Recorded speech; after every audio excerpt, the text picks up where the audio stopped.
الرحمن الرحیم۔ آج علم الکلام کے اوپر ہمارا 25واں لیکچر ہے۔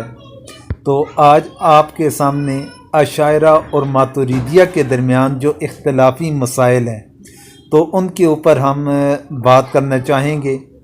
امام ابو منصور ماتریدی کا سابقہ معتزلہ سے پیش آیا، ان کا واسطہ، ان کا سابقہ یہ معتزلہ کے ساتھ پیش آیا تھا، جیسا کہ امام ابو الحسن الاشعری رحمۃ اللہ علیہ کے ساتھ ہوا۔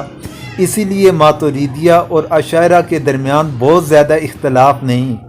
اکثر اہل علم نے جن اصولی اختلافی مسائل کا ذکر کیا ہے وہ یہ ہیں۔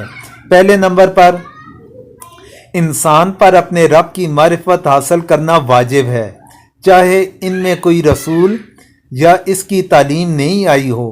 اشاعرہ اس کے خلاف ہیں، یعنی ماتریدیہ کہتے ہیں کہ رب کی معرفت حاصل کرنا ہر انسان کے لیے واجب ہے، اس کے پاس کوئی رسول آیا ہو یا نہ آیا ہو، تعلیم آئی ہو یا نہ آئی ہو۔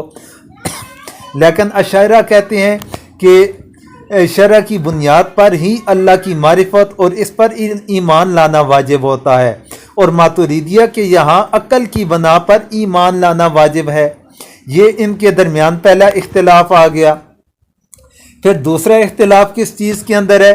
ماتریدیہ کے نزدیک اللہ کا وہ کلام نہیں سنا جاتا جو قدیم ہے، بلکہ وہ عبارت سنی جاتی ہے جو اس کلام نفسی کی ترجمان ہے، جبکہ اشاعرہ کے نزدیک بیعینی ہی اللہ تعالیٰ کا کلام سنا جاتا ہے۔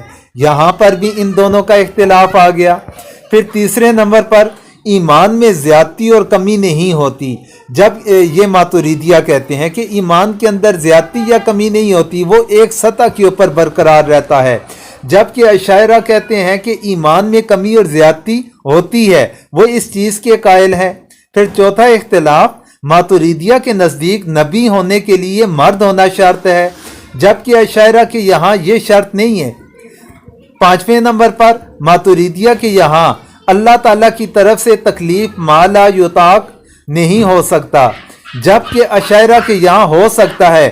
ابو اسحاق اشعری اور امام غزالی نے اشعری ہونے کے باوجود اس مسئلے میں ماتریدیہ کی موافقت کی ہے۔ پھر چھٹے نمبر پر ماتریدیہ کے یہاں اللہ تعالیٰ کے افعال حکمت و علت پر مبنی ہوتے ہیں، جبکہ اشاعرہ کے یہاں یہ ضروری نہیں۔ ماتریدیہ کہتے ہیں کہ اگر یہ ضروری نہ ہو تو اللہ تعالیٰ کی طرف فعل عبث کی نسبت لازم آئے گی۔ یہ 6 اختلافات آگے۔ پھر 7ویں نمبر پر ماتریدیہ کے یہاں کسی شے یا فعل میں حسن و قبح کا ادراک عقل کے ذریعے ہو سکتا ہے، لیکن عقل کا ادراک شریعت کے تابع ہوگا۔ اگر اس کا ادراک حکم شرعی کے خلاف ہو تو اس کا اعتبار نہیں ہوگا، جبکہ اشاعرہ کے نزدیک حسن و قبح کو جاننے میں شریعت ہی کا اعتبار ہوگا، عقل کا کوئی بھی اعتبار نہیں ہوگا۔ یہ 7واں اختلاف۔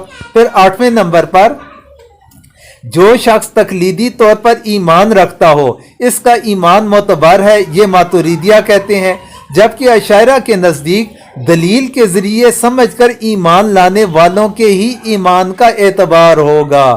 اگر بغیر دلیل کے ایمان لایا تو اس صورت کے اندر اشاعرہ کہتے ہیں کہ اس کے ایمان کا اعتبار نہیں ہوگا۔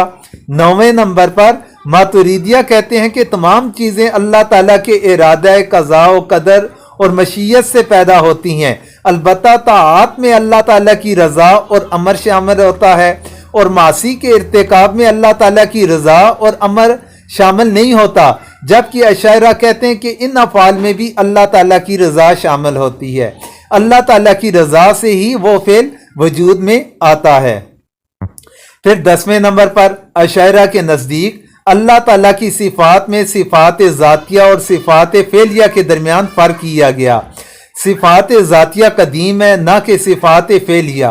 اب ماتریدیہ کے نزدیک اللہ تعالیٰ کی تمام صفات قدیم اور ازلی ہیں۔ یہ کہتے ہیں کہ ماتریدیہ کے تمام صفات قدیم اور ازلی ہیں، جبکہ اشاعرہ کے نزدیک صفات ذاتیہ اور صفات فعلیہ کے درمیان انہوں نے فرق رکھا۔ پھر 11ویں نمبر پر اگرچہ اللہ تعالیٰ کی قدرت میں سب کچھ ہے، لیکن ماتریدیہ کا خیال ہے کہ اللہ تعالیٰ اپنے وعدہ اور وعید کے خلاف نہیں کرتے، جبکہ اشاعرہ کہتے ہیں کہ اللہ تعالیٰ کر سکتے ہیں۔